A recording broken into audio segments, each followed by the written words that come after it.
ప్రవీణ్ ప్రగడాల హత్య విషయంలో ముందు నుండి నేను రేస్ చేస్తున్న క్వశ్చన్స్ కరెక్ట్ అని ఇప్పుడు రుజువు అయిపోయింది.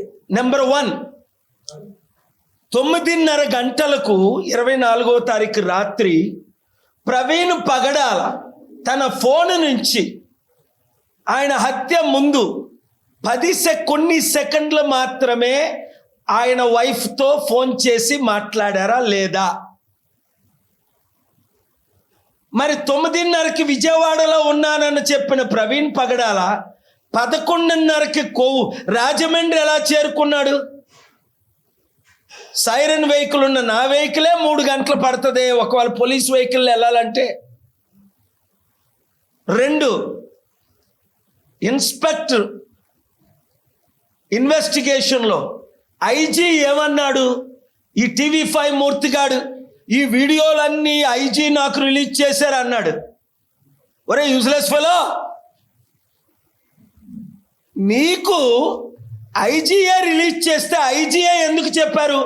ప్రవీణ్ ప్రగడాల తాగాడని కానీ వైన్ కొన్నాడు, మందు కొన్నాడని కానీ మేము ఫుటేజ్ రిలీజ్ చేయలేదని ఇప్పుడు సూచేసుకో అంటున్నా కదా. నిన్ను కాదు, నీ ఓనర్ TV5 9ని కూడా సూచేస్తా, నా శిష్యుడైనప్పటికీ. నువ్వు ఎవరిని భయపెడతావు? నన్ను ఇంటర్వ్యూకి పిలిచి, అందుకే ఏ ఇంటర్వ్యూలు ఇప్పుడు 1-on-1 మరి ఇవ్వట్లా, ప్రెస్ మీట్లు తప్ప. నన్ను నువ్వు ఇంటర్వ్యూకి పిలిచి, సార్ మీరు ప్రపంచ శాంతి దూత, మీరు రావాలి, నేను ఎప్పుడు మీకు గౌరవంగా ఇంటర్వ్యూలు చేస్తానని చెప్పి నాకు హిందూస్కి నువ్వు ఫైట్ పెడతావా?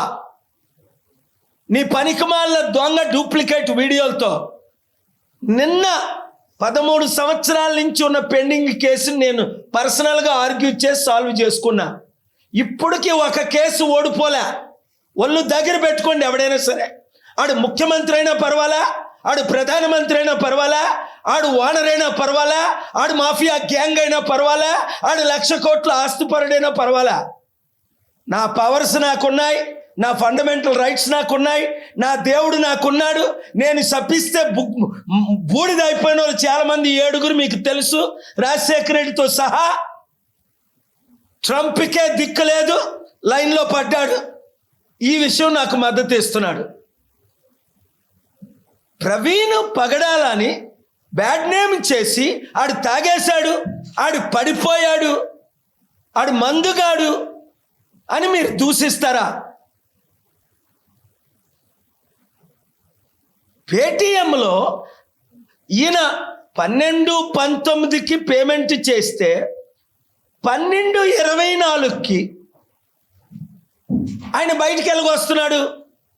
12:24కి 12:19కి 5 నిమిషాలు పేమెంట్ చేయకముందే ఈయన బయటకు వచ్చాడా? ఇదంతా పెద్ద కల్పితమని అర్థమైపోయింది. చంద్రబాబు నాయుడు గారికి నా పవర్స్ తెలుసు కనుక, నిన్న కాక మొన్న క్యాబినెట్లో మీటింగ్ పెట్టుకున్నారు కనుక, దోషుల్ని మీరు పోస్ట్ మార్టం రిపోర్ట్ ఎందుకు చేయట్లేదు, బయట పెట్టట్లేదు? మీకు తెలుసు నా దగ్గర ఏ ఎవిడెన్స్లు ఉన్నాయో. పోలీసులకి నేను ఇవ్వనది.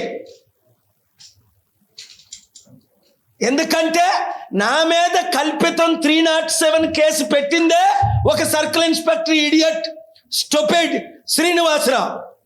307 అంటే అటెంప్ట్ మర్డర్. నేను లేను, విక్టిమ్ లేడు. డిస్టర్బ్ చేయొద్దాం. we waited for you 10 minutes. ఇంకోళ్ళ దగ్గర కలెక్ట్ చేసుకోండి. నేను లేను, విక్టిమ్ లేడు, కత్తులు లేవు, కడారులు లేవు, అటెంప్ట్ మర్డర్, బ్లడ్ నేను లేకుండానే. అదే అన్నాను జడ్జి గారి ముందు, యువర్ ఆనర్, ఎంత బ్లాక్ బస్టర్ థ్రిల్లర్ మూవీ ఇది. 307 IPC అంటే నేను చంపినట్టు, చంపడానికి ప్రయత్నించినట్టు, అవతల వ్యక్తికి గాయాలు పడినట్టు, అక్కడ కత్తులో కడారులో వాడినట్టు ఫ్యాబ్రికేట్ చేశారు ఒంగోలు స్టూపిడ్ పోలీసులు. అక్కడ డీజీపీ రాముడు గారు, మంచి శ్రీకాంత్ ఎస్పీ గారు న్యాయం చేశారు కాబట్టి నేను క్షమించా. ఏ పోలీసుని క్షమించను.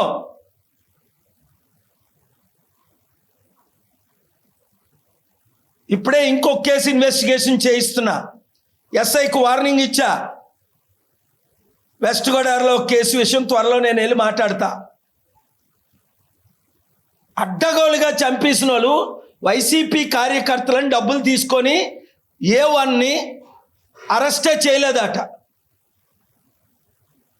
అందుకేనా మర్డర్లు ఎక్కువైపోయి, నరహత్యలు ఎక్కువైపోయి, మానభంగాలు ఎక్కువైపోయి, ఆత్మహత్యలు ఎక్కువైపోయి, మీ ఇష్టం వచ్చినట్టు చేసుకోవడమేనా? కనుక ప్రవీణ్ పగడాలది హత్య అని చెప్తున్న వాళ్ళందరూ ధైర్యంగా ఉండండి. 7569441275కి మీరుకున్న ఎవిడెన్స్లు ఎక్స్ట్రా పెట్టండి. అది ఎంక్వైరీ చేయిస్తాం, రీపోస్ట్ మార్టం చేయిస్తాం, అవసరమైతే న్యాయం చేయిస్తాం. ఈరోజు కాకపోతే వివేకానంద రెడ్డికి 6 సంవత్సరాల వరకు న్యాయం జరగలే. నేనైతే 6 వారాల్లో న్యాయం చేస్తా. ఈరోజు కాకపోతే కొద్ది సంవత్సరాల తర్వాతైనా ప్రజాశాంతి పార్టీ అధికారంలో రావాలి. మీరు రప్పించాలి. 2 తెలుగు రాష్ట్రాలను కాపాడాలి. ఇప్పుడున్న వారందరూ అవినీతి పరులని అర్థమైపోయింది. రెండో సబ్జెక్ట్, ఇక్కడ హైదరాబాద్ సెంట్రల్ యూనివర్సిటీ 2300 ఎకరాల్లో మంచి 400 ఎకరాలు ఎన్నుకొని దాన్ని ఇండస్ట్రీలకి ఇచ్చేసి 40,000 కోట్లు ప్రాపర్టీ 400 ఎకరాలది 2 కోట్ల రూపాయలకి అమ్మేసి స్టూడెంట్లు, తెలంగాణ నిరుద్యోగులు, తెలంగాణ విద్యార్థులు కడుపులు కొట్టడానికి ఇక్కడ ప్రయత్నిస్తున్నారు. రేవంత్ రెడ్డి గవర్నమెంట్, మరి బీజేపీ గవర్నమెంట్ ఎందుకు ఫైల్ చేయలేదు బిల్లు? అంటే వీళ్ళందరూ ఒకటేనే కదా. మేము 22 ప్రాపర్టీలు అమ్మి పడేసాం, లక్షల కోట్లు మేము దోచుకున్నాం. ఆ బండి సంజయ్ గారు ఏం మాట్లాడతాడో తెలియదు. రోజుకో మాట వాగుతాడు. ఈ మధ్యన మళ్ళీ నా పేరు తీసుకొచ్చాడు. రేవంత్ రెడ్డి అమ్మేస్తున్నాడు, కేఏ పాల్ కూడా అమ్మేస్తాడు అని. ఒరే యూజ్లెస్ ఫెలో, నువ్వురా, మీ డాడీ మోదీరా లక్షల కోట్ల ప్రాపర్టీ దేశం అంతా అమ్మేశాడు. నా పేరు ఎందుకు రా తీసుకొస్తావు? నువ్వు ఒక తమ్ముడు, కాపు తమ్ముడు అని నేను క్షమిస్తే అప్పుడు నిన్ను బీజేపీ ప్రెసిడెంట్ నుంచి పోస్ట్ పీకించలేదా? మీ బీజేపీ ప్రెసిడెంట్ నడ్డా నా శిష్యులు, మీ మోదీ గారు నా శిష్యులు. మరి నువ్వు నాకెందుకు థ్రెటన్ చేస్తావు? నా పేరు ఎందుకు తీసుకొస్తావు? నువ్వు కలిసి పనిచేద్దాం, అవినీతిని ఆపుదామంటే నేను ఎవరితోనైనా కలిసి పనిచేయడానికి రెడీయే. మీరెందుకు ఫైల్ చేయలేదు? స్టూడెంట్లు ఫైట్ చేయడం. ఈ పనికిమాలిన స్టూడెంట్లు కూడా కొంతమంది గొర్రె కషాయాన్ని ఎలా నమ్ముతుందో ఆ కేసీఆర్ని నమ్ముతారు, ఆ కేటీఆర్ని నమ్ముతారు, ఆ చంద్రబాబుని నమ్ముతారు, ఆ జగన్ను నమ్ముతారు, ఈ రేవంత్ రెడ్డిని నమ్ముతారు, ఈ బీజేపీని నమ్ముతారు, ఈ దొంగల పార్టీలు నమ్ముతారు. కళ్ళకు కనబట్లేదా? స్టీల్ ప్లాంట్ అందరూ అమ్మేశారు 14,000 ఎకరాలు. నేను తప్ప అమ్మకాన్ని నేను ఆపాను. 8 లక్షల కోట్లది కోర్టుకెళ్ళి మోదీ గవర్నమెంట్, కాంగ్రెస్ అందరూ అమ్ముతుంటే నేను ఆపాను. మీ కొరకు ఇంత ఫైట్ చేస్తున్నాను ఓపెన్గానా. కనుక హైదరాబాద్ సెంట్రల్ యూనివర్సిటీ విద్యార్థులందరూ వినండి, నేను మీతో ఉన్నాను. మీలో కొందరు అమ్ముడుపోయినా పర్వాలా, 3-4 ప్రెసిడెంట్, నేను స్టూడెంట్స్తో విన్నాను. వేల మంది స్టూడెంట్స్కి నేను మద్దతు ఇస్తాను. నేను ఎంట్రీ అయిన తర్వాత ఎవడు ఏది అమ్మలేడు. ఒకవేళ బినామీకి అమ్మినా మన గవర్నమెంట్ వచ్చిన తర్వాత ముందే చెప్తున్నా, మీరు కొనుక్కోరంటే కుదరదు, క్యాన్సిల్ చేసి పడేస్తా డీల్స్ అన్నిని. ఆడు ఎవడైనా సరే, ఆడు మై హోమ్ ఆడు కడితే ఆడికి హోమ్ లేకుండా చేసేస్తా.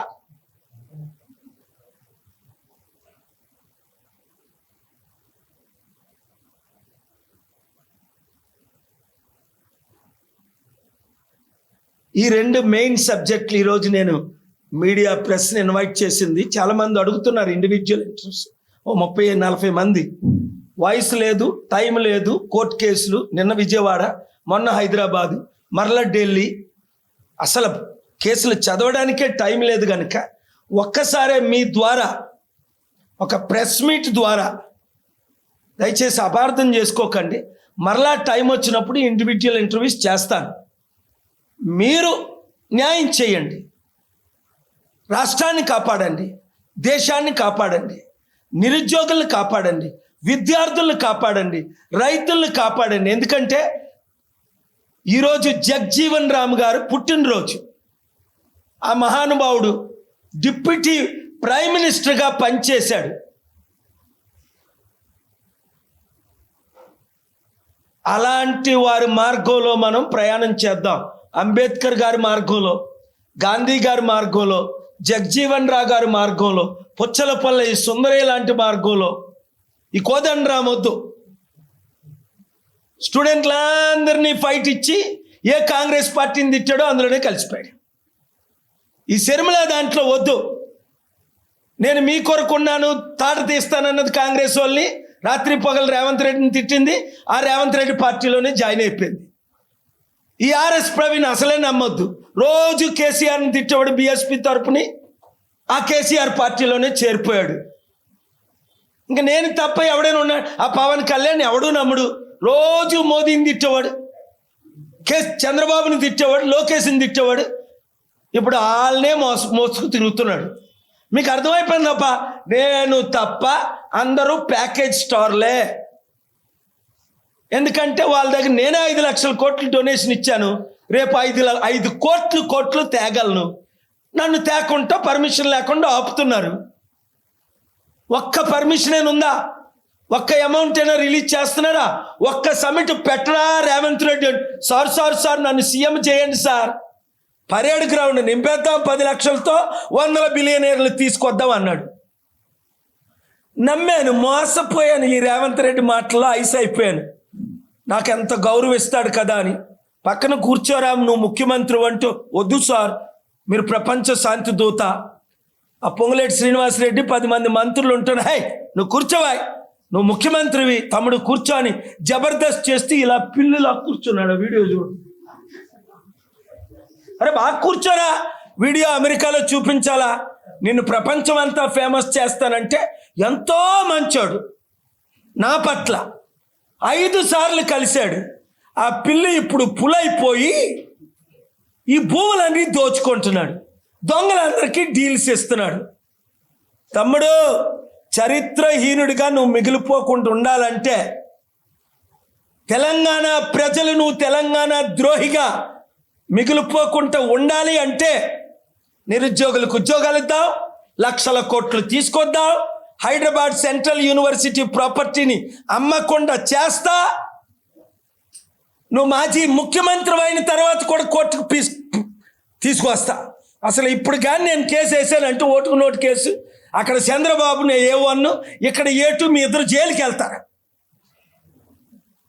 ఇదిగో నువ్వు నీళ్ళే ఇవ్వలేకపోతున్నావు. ఇదిగో మీడియా అందరూ ఉన్నారేమో, మాకు ట్యాంకర్ వచ్చింది, ఇప్పుడు మాకే మంచి నీళ్ళు ఇవ్వలేకపోతున్నాడు ఈ ముఖ్యమంత్రి. 10 సంవత్సరాల కలకాలం ముఖ్యమంత్రిగా ఉంటాడట. మరి తెలంగాణ ప్రజలు మూర్ఖులైతే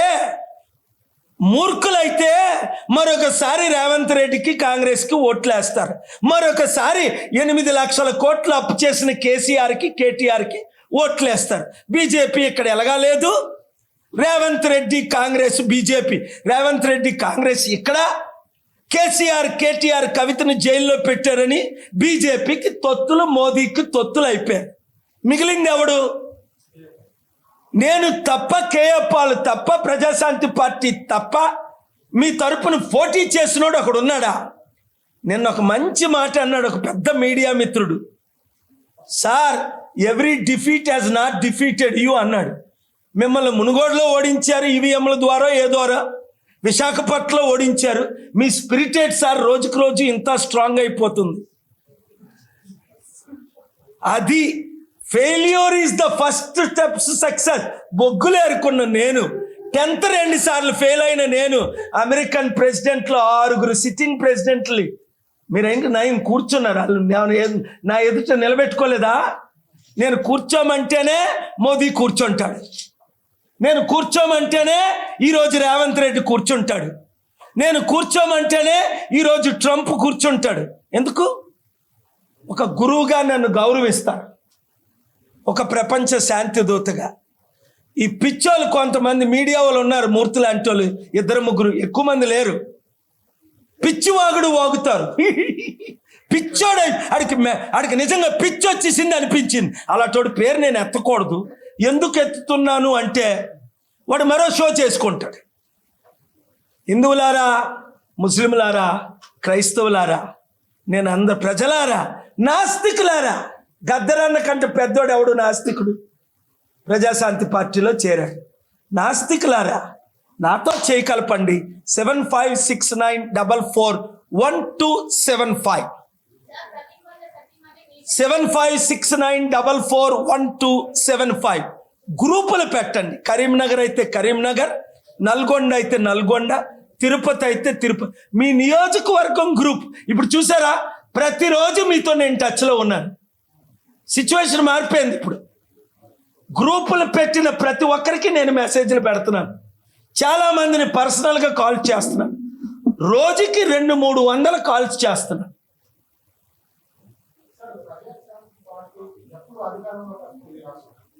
మీరందరూ ఎప్పుడు ఓట్లు వేస్తే అప్పుడు, ఈవీఎంలు ఎప్పుడు పోతే అప్పుడు, గ్యారంటీగా వచ్చే ఎలక్షన్స్లో 2 years మినిమం జమిలీ ఎలక్షన్స్ లేదా 4 years మ్యాక్సిమం పునాదులు గద్దరన్న ఆశయాలు నెరవేర్చుతున్నాం. గద్దరాన్ని చంపేశారని క్లియర్గా చెప్పాను. లెటర్ కూడా ఒకటి ప్రూఫ్ ఉంది. మనకు అధికారం లేదు కనుక మనం ఏం చేయలేము.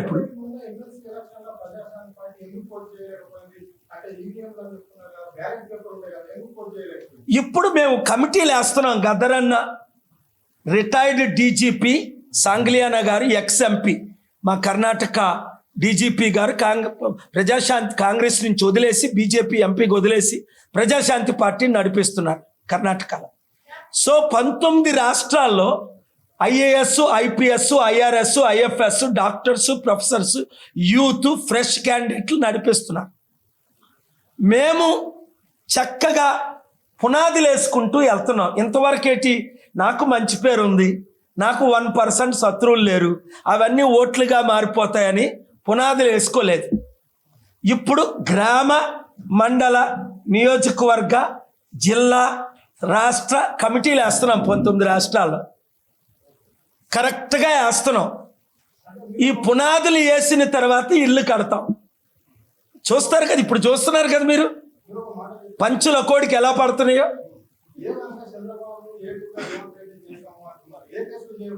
లేదు, ఓటుకు నోటు కేసులో వాళ్ళు A1, A2 ఉన్నారు. మోదీకి తొత్తులుగా ఉండబట్టి వాళ్ళు జైల్లో పెట్టట్లా. ఎవరికి మోదీకు తొత్తులు కారో వాళ్ళందరినీ జైలుకు పెడుతున్నారు. లైక్ కేజ్రీవాల్ లాంటి వాళ్ళని, మనీష్ సిసోడియా లాంటి వారిని, లాలూ ప్రసాద్ యాదవ్ లాంటి వారిని, పెద్ద పెద్ద వాళ్ళందరినీ బానిసలు అయిపోయి నితీష్ కుమార్కి, చంద్రబాబు నాయుడికి, రేవంత్ రెడ్డికి జైలు శిక్ష పడట్లేదు. ఈయన మీద 60 కేసులు ఉన్నాయి, ఆయన మీద 60 కేసులు ఉన్నాయి.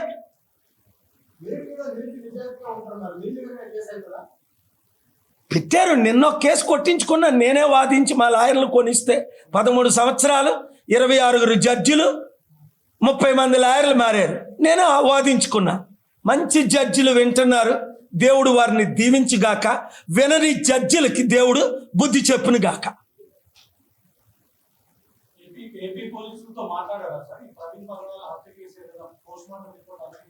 ఇంకా పోస్ట్ మార్టం రిలీజే చేయలేదు. ఎందుకు? వాళ్ళకి తెలుసు ఆ పోస్ట్ మార్టంలో ఏముందో, నా దగ్గర ఏముందో, వాళ్ళు రిలీజ్ చేస్తే ఏముందో. అందుకని ప్రవీణ్ వైఫ్ ద్వారా, బ్రదర్ ద్వారా మాట్లాడి, ఓయ్ వాళ్ళ పేరే నేను వినలేదు 10 రోజుల క్రితం, వాళ్ళు చెప్తే నేను వింటానా? ఇది ప్రవీణ్ పగడాల హత్య విషయమే కాదు నేను మాట్లాడుతుంది ఇక్కడ. రేపు మణిపూర్, ఆంధ్ర రాష్ట్రం, తెలంగాణ రాష్ట్రం, మణిపూర్ కాకుండా, అంటే మణిపూర్ అంటే ఏంటి? 1000 మందిని చంపేశారు. మణిపూర్ అంటే ఏంటి? 1000 చర్చలు తగలెట్టేశారు. మణిపూర్ అంటే ఏంటి? లక్షల మంది కనిపించకుండా పోయారు. మణిపూర్ అంటే ఏంటి? అమ్మాయిల్ని నెక్కడిగా ఊరేగించారు. ఇది ట్రంప్ ఇన్వాల్వ్ అయ్యాడు. FBI డైరెక్టర్ ఇన్వాల్వ్ అయ్యాడు, CBI డైరెక్టర్ ఇన్వాల్వ్ అయ్యాడు, అమిత్ షా ఇన్వాల్వ్ అయ్యాడు. నేను ఇన్వాల్వ్ చేస్తున్నాను అందరినీ.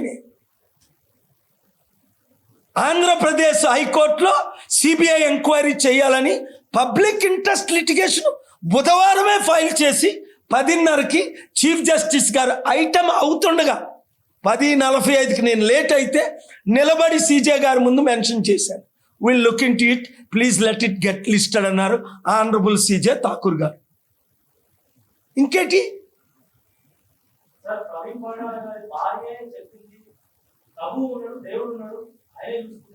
దేవుడు మర్డర్లు చేయమన్నాడా? ఆవిడెవరు చెప్పడానికి మాట్లాడొద్దని? నీకు ఆయనకి ఏమైనా గొడవలు ఉన్నాయో అవి కూడా చిట్టాలు అవుతాం. పిచ్చి పిచ్చి అసలు అయ్యొద్దు. భార్య చెప్తే ఆయన భార్య ప్రాపర్టీ కాదు, పెళ్ళైనంత వరకే. వాళ్ళ చెల్లె అని చెప్తుంది. ఇది ప్రవీణ్ పగడాల కాదు. ఆ మోటార్ సైకిల్ మీద ప్రవీణ్ పగడాల కాదు. వెయిట్, నేను చెల్లిని నమ్ముతానా, పోలీసులు నమ్మాలా? సొంత చెల్లి ఏం చెప్తుందో వినండి మీడియాలో. God bless her. ఆ మోటార్ సైకిల్ మీద ఉన్నది నా అన్న ప్రవీణ్ పగడాల కాదు.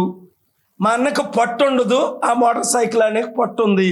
మా అన్న ఎప్పుడు 10 గంటలు హెల్మెట్ వేసుకొని మాస్క్ వేసుకొని కనబడ్డు. ఎప్పుడు హెల్మెట్ తీస్తుంటాడు, ఆగినప్పుడల్లా మాస్క్. ఎక్కడైనా 10 గంటల్లో హెల్మెట్ తీసింది ఒక్క ఫుటేజ్ అయినా చూపించారా? మాస్క్ తీసింది ఒక్క ఫుటేజ్ అయినా చూపించారా?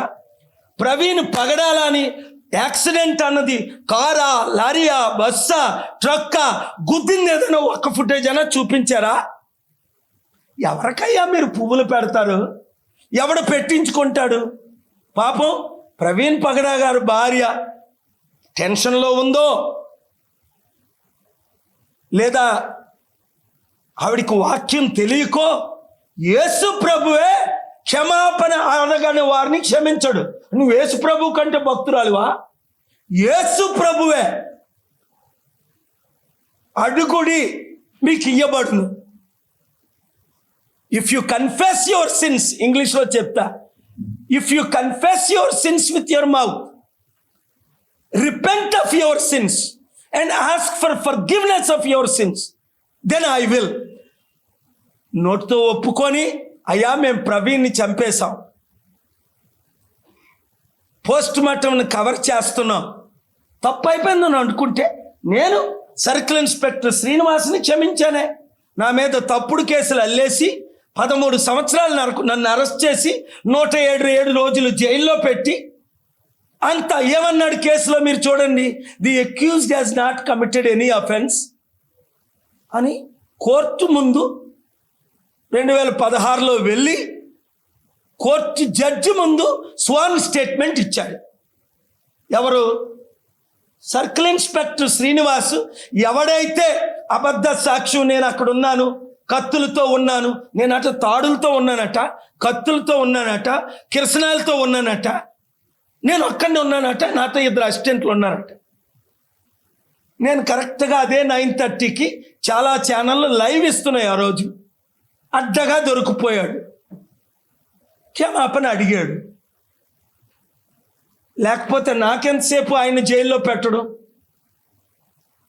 307 పెట్టాడు, 120B పెట్టాడు, 116 పెట్టాడు, 112 పెట్టాడు. ఎన్ని కేసులు పెట్టాడు నా మీద? జైలుకి వెళ్ళడం మంచిదైంది ఎందుకు? నన్ను అరెస్ట్ చేయడం అప్పుడు మంచిదైంది ఎందుకు? ఇప్పుడు నాకు చట్టాలన్నీ నేర్చుకున్నాను. ఈ పనికిమాల లాయర్లందరూ అమ్ముడుపోతున్నారని, పనికిమాల పోలీసులందరూ చాలామంది ఫాల్స్ కేసులు పెడుతున్నారని పోలీసుల మీద నమ్మకం పోయింది, లాయర్ల మీద నమ్మకం పోయింది, అనేక కోర్టుల మీద నమ్మకం పోతుంది. ఆ నమ్మకాన్ని కోర్టుల మీద, పోలీసుల మీద నేను రెస్టోర్ చేయడానికే, న్యాయం జరగడానికే, మరలా ప్రవీణ్ పగడాల లాంటి వారు హత్య జరగకుండా ఉండడానికే, మణిపూర్ లాంటి ఘటనలు దేశంలో 2 తెలుగు రాష్ట్రాల్లో రాకుండా ఉండడానికే, హిందూ క్రిస్టియన్ మధ్య రెచ్చగొడుతున్న వాళ్ళు రెచ్చగొట్టకుండా ఉండడానికే ఒక 22 కారణాల కొరకు నేను ఫైట్ చేస్తున్నాను. మన దేశ ఇమేజ్ పోకుండా, ఎకానమీ కొలాప్స్ అయిపోకుండా, మోదీ గారు అమిత్ షా ఇమేజ్ ఇంకా నాశనం అయిపోకుండా, చంద్రబాబు నాయుడు గారు ఇమేజ్ పోకుండా, ఆంధ్రప్రదేశ్ సర్వనాశనం అవ్వకుండా. ఎందుకు అంటే దీంట్లో న్యాయం జరగకపోతే ఇన్వెస్ట్మెంట్స్ రావు. ఇప్పుడు ఏమైంది? హైదరాబాదు 42% రియల్ ఎస్టేట్ పడిపోయింది. అద్దెలకు ఎవరు తీసుకోవట్లేదు. రీసెంట్ సర్వే చూడండి, అద్దెలకే ఎవరు తీసుకోవట్లేదు. రియల్ ఎస్టేట్ పడిపోయింది, ఎకానమీ పడిపోయింది 2 తెలుగు రాష్ట్రాల్లో. నేను చెప్పినవన్నీ బేస్డ్ ఆన్ ఫ్యాక్ట్స్. రాష్ట్రాభివృద్ధి కొరకు హెల్ప్ చేస్తున్నాను. ఇప్పుడు ప్రస్తుతం రాష్ట్రం సర్వనాశనం అయిపోయింది, రుజువులు ఉన్నాయి. తెలంగాణలో 10 లక్షల కోట్ల అప్పు, కేసీఆర్ గారు చేసింది 7 లక్షల కోట్లు, 7.5 వడ్డీతో. రేవంత్ రెడ్డి తమ్ముడు చేసింది 2 లక్షల కోట్లు. దాదాపు 9 నుంచి 10 లక్షల కోట్లు అప్పు తెలంగాణ ప్రజలకి, 4 కోట్ల మందికి. ఎవరు తీర్చుతారు? ఇంకొక సంవత్సరం రేవంత్ రెడ్డి ఉంటే 12 లక్షల కోట్లు అప్పు అయిపోతుంది. అలాగే జగన్మోహన్ రెడ్డి గారు చేసిన అప్పు 5 లక్షల కోట్లు, చంద్రబాబు నాయుడు గారు చేసిన అప్పు 5 లక్షల కోట్లు. 10 లక్షల కోట్లకి వడ్డీయే దాదాపు 5% చూసుకుంటే 50,000 కోట్లు, 10% చూసుకుంటే 1,00,000 కోట్లు. ఆదాయం తక్కువ, వడ్డీ కట్టలేని పరిస్థితి. Common sense. ఇప్పుడు నీకే 50,000 రూపాయలు నెలకి ఇన్కమ్, నీ ఖర్చులు 1,00,000 రూపాయలు నెలకి.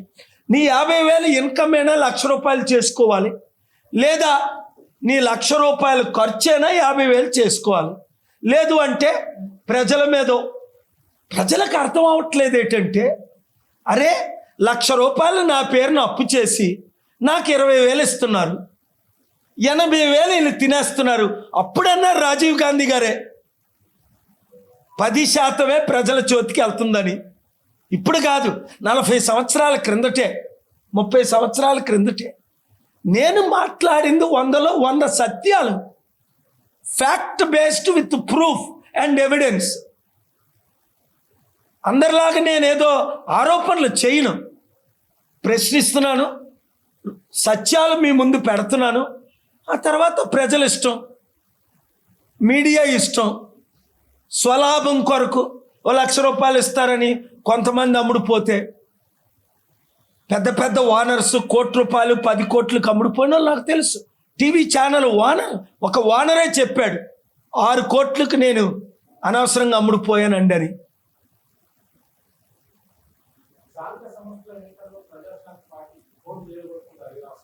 పునాదులు వేస్తున్నాం, పోటీ చేయడానికి సిద్ధపడుతున్నాం. మంచి యూత్, ఫైట్ చేసే యూత్. గోపాల్ గారు వస్తే, ప్రజాశాంతి పార్టీ వస్తే 1,00,000 కోట్ల అప్పు తీరుతుంది, అభివృద్ధి జరుగుతుంది. 1, అప్పు తీరుతుంది. 2, అభివృద్ధి జరుగుతుంది. అంటే అభివృద్ధి అంటే నిరుద్యోగులకు ఉద్యోగాలు. ఎలాగా? 100,000 కంపెనీలు తీసుకొచ్చాను, 100 కంపెనీలు, 1000 కంపెనీలు తీసుకొస్తాను. ఇప్పుడు నేను తీసుకొస్తానంటే చంద్రబాబు తేనవట్లేదు, రేవంత్ రెడ్డి తేనవట్లేదు, మోదీ తేనవట్లేదు. ఎందుకు? వాళ్ళ పొట్ట నిండుతుంది, వాళ్ళ పాకెట్లు నిండుతున్నాయి, వాళ్ళకి 1,00,000 కోట్ల ఆస్తుందని అందరూ ఆరోపిస్తున్నారు. వాళ్ళకి ప్రజల గురించి ఎందుకు పట్టించుకుంటున్నారు? సూపర్ 6 అన్నారు. ఆంధ్రప్రదేశ్లో సూపర్ 6 ఎక్కడ? ఇప్పటికీ ఒక్కరికైనా తల్లికి వందనం ఇచ్చారా? తాతకు అప్పడాలు ఇచ్చారా? నాన్నకు పప్పడాలు ఇచ్చారా? పెన్షన్లు ఇచ్చారా? నిరుద్యోగ భృతి ఇచ్చారా? ఇంక సర్వేలు చేస్తున్నారట. ఏమన్నారు? మేము వచ్చిన వారం రోజుల్లోనే చేస్తాం, నెల రోజుల్లోనే 88,000 ఖచ్చితంగా చెప్పారు. 15, 15, 15, 15, 60, ఈ 18, 78 లెక్క రాసుకో. ఈ 78 ఇస్తున్నాం. నువ్వు ఆ 78 అందగానే నాకు తాటిపూసలు తీసుకోండి రా అని ఎమ్మెల్యేలు అందరికీ చెప్పారు. ఇంత మోసమా? ఇంత అబద్ధాలా? బుద్ధున్నోడు ఒక్క తెలుగోడు కూడా ఇప్పుడున్న ఒక్క పార్టీ నమ్మరు. ఇంకెలా చెప్పాలి? అప్పుడైతే మీరు అమెరికాలో ఉన్నారన్నారు, ఇప్పుడు నేను రోజు మీ మధ్యనే ఉంటున్నాను. నేను పోరాడినట్టు ఎవడూ పోరాడట్లేదు. ప్రతి రైతు దగ్గరికి వెళ్ళిపోతున్నాను, ప్రతి నిరుద్యోగి దగ్గరికి వెళ్ళిపోతున్నాను, ప్రతి విషయంలో కోర్టుకి వెళ్ళిపోతున్నాను, ప్రతి విషయంలో ఫైట్ చేస్తున్నాను. ఇంకెందుకంటే నేనేం చేయాలి చెప్పండి మీరే. మీ కొరకు నేను ఉన్నాను అని రుజువు చేసుకున్నాను.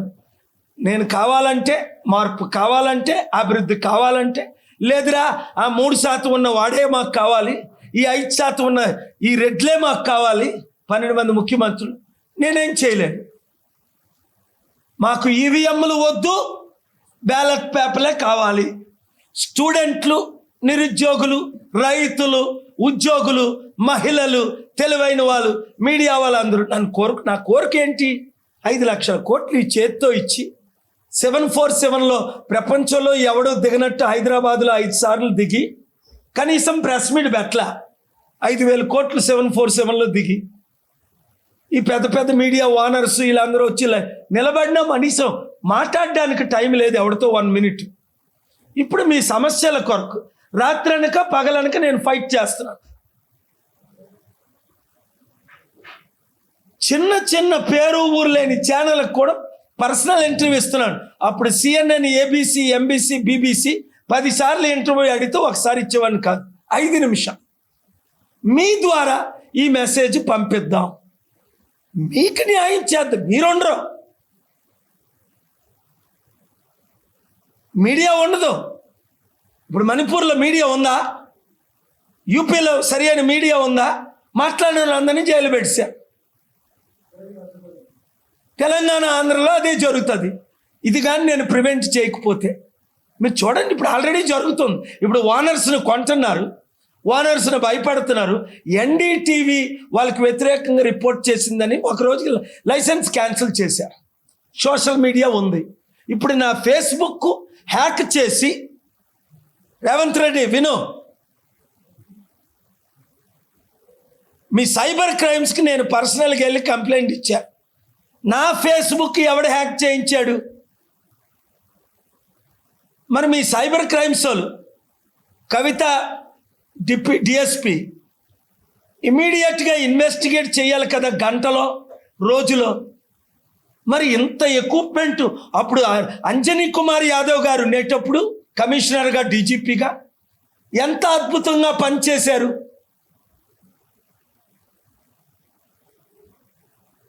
మరి ఇప్పుడు ఎవరో DGP నాకు తెలియదు, హోమ్ మినిస్టర్ రేవంత్ రెడ్డి అనుకుంటా. యువతల ముఖ్యమంత్రి పదవికి ఇతర హోమ్ మినిస్టర్ పదవి ఎన్ని పదవులు పట్టుకుంటాడు ఇలాగా? ఆ సైబర్ క్రైమ్ వాళ్ళకి చెప్పి నా ఫేస్బుక్ని ఎవరు హ్యాక్ చేశారు, నా పాస్వర్డ్ ఎందుకు తిరిగి ఇవ్వలేదు, లేదా ధర్నా చేయమంటారా?